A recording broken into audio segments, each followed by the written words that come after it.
board. Congressman, great to have you come in. Welcome. Glenna, Michael, good morning. Your it's good to be with you. first time since you were elected here. Board. Congressman, great to have you come in. Welcome. Glenna, Michael, good morning. Your it's good to be with you. Your first time since you were elected here. First time. When you, Carlos, when you were running for office, a major part of your theme was your dissatisfaction with dysfunction in Washington, how little respect Congress got, and you said, when I get there, I am going to work hard as I can without violating my core principles to reach across the aisle, work with Democrats. Have you been able to do that? I have, Michael, and things in Congress are getting better. We still have a long way to go. Congressional approval is up 5 points from 14 to 19. We got to celebrate the small victories.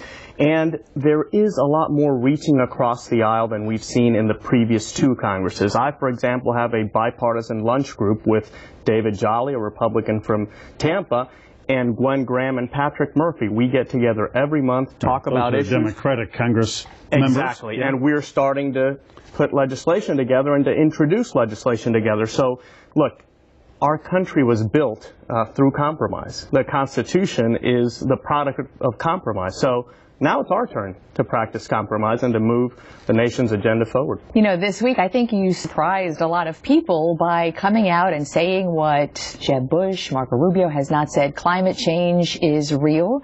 I think you had mentioned that it should not be a partisan issue, and that's something that I think a lot of people stood up and said, wow, maybe this is going to be the Republican leadership on this issue. What's been the reaction to that in the party? I just don't know how anyone from South Florida can propose that we just ignore this issue. We have the Everglades right next door. As a matter of fact, we live in the Everglades, technically, and that's where we get our drinking supply from. So for those who don't believe we have a moral obligation to Everglades restoration and to the environment, well, they should take the pragmatic position that we really need a healthy Everglades and a healthy environment for our own livelihood. So what I'm challenging people in my party is to recognize the reality that is climate change. Humans do have an impact.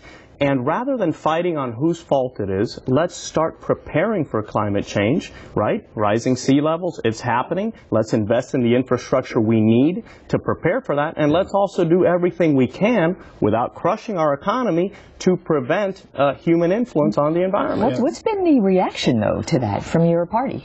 In Congress. And your flight with the president on Earth Day, you were on Air Force One, you arrived with the president. What feedback are you getting on that? Most people have been very respectful of my position. I think a lot of people understand this. They don't want to speak about it openly because they fear political repercussions, but I think we need a little more courage in politics on both sides of the aisle. And there are issues where the Democrats are reticent to being honest and sincere and forthcoming, and they deserve to be criticized for that too. But this issue of the environment, I mean, it matters, and those of us in South Florida know it better than anyone else. And to be fair, Everglades restoration has always been a bipartisan issue. Yeah. It was kicked off by Jeb Bush and Bill Clinton. So I really think that we're going to make a lot of progress. For example, the president's line item on Everglades restoration, the U.S. House of Representatives has fully funded it. So I think we're on a good and on Air Force One, April 22nd, when you were invited to come down with the president and some other members of Congress,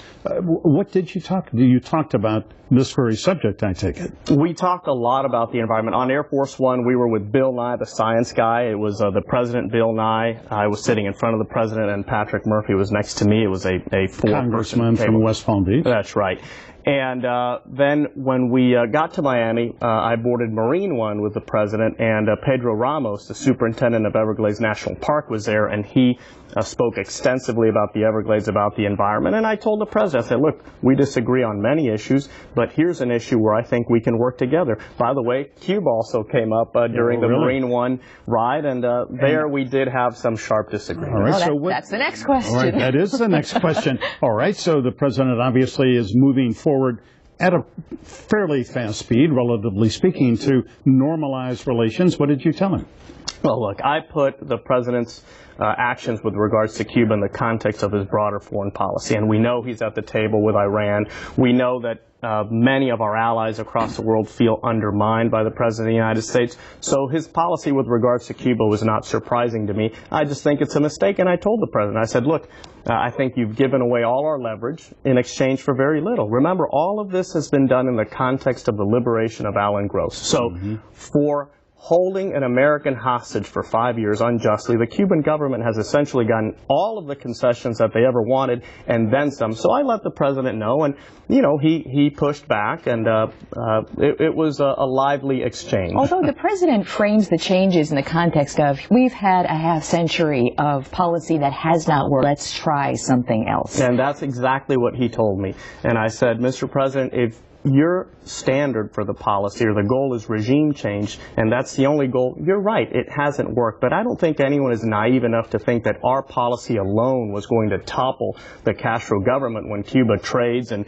receives support from the rest of the world. I told the president another important goal of our sanctions policy with regards to Cuba is to deny the Castro dictatorship the funds, the cash that it needs in order to be a world player. This is a government, Glenna, remember, during the Soviet subsidy, when they were cash rich, they had their military deployed throughout the world. They were aggressively exporting revolution. Thanks to our sanctions policy, their military was crippled after the collapse of the Soviet Union, and now, at the very least, they can't do us as much harm as they used to. Well, it's crippled.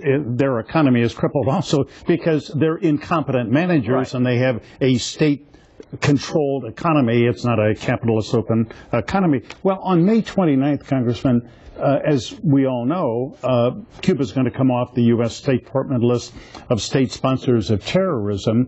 And then, according to Raul Castro this past week, he says, then I'll be able to appoint an ambassador. We can move forward on embassies. Is this just so far down the road that it can't be stopped? Well, it's very clear that Raul Castro, as a condition for normalizing sanctions, requested to be removed from the list of state sponsors of terror, which is not the way it should work. We should actually study whether or not Cuba is sponsoring terrorist organizations. You actually called it reckless. It is reckless because we know that Cuba still has very close relations with the FARC in Colombia, who continue killing and taking people hostage. We know that Cuba continues harboring some Basque terrorists. We know that some people on the FBI's most wanted list live in Cuba with impunity. So, yeah, I thought it was reckless. And, Michael, to your question, there's some things we'll be able to do in Congress to perhaps put the brake on some of this. Yeah. And remember, the most significant sanctions are still codified, so they cannot be lifted without Congress. The embargo, which is in many ways the legacy of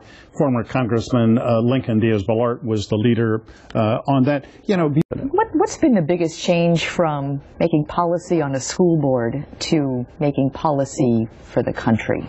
Well, on the school board I was one of 9. Now I'm one of 435. So that right there is a major change. You have to dedicate so much time to getting to know your colleagues, to building relationships, because without those relationships, you're not going to get anywhere in Washington, D.C. And that means relationships on both sides of the aisle. Obviously, leadership is important, but sometimes if you can get some support from Democrats on some issues, it really helps advance your cause. So I've been working on issues what we would call in football blocking and tackling, so issues that would help English language learners in our schools in Miami-Dade County.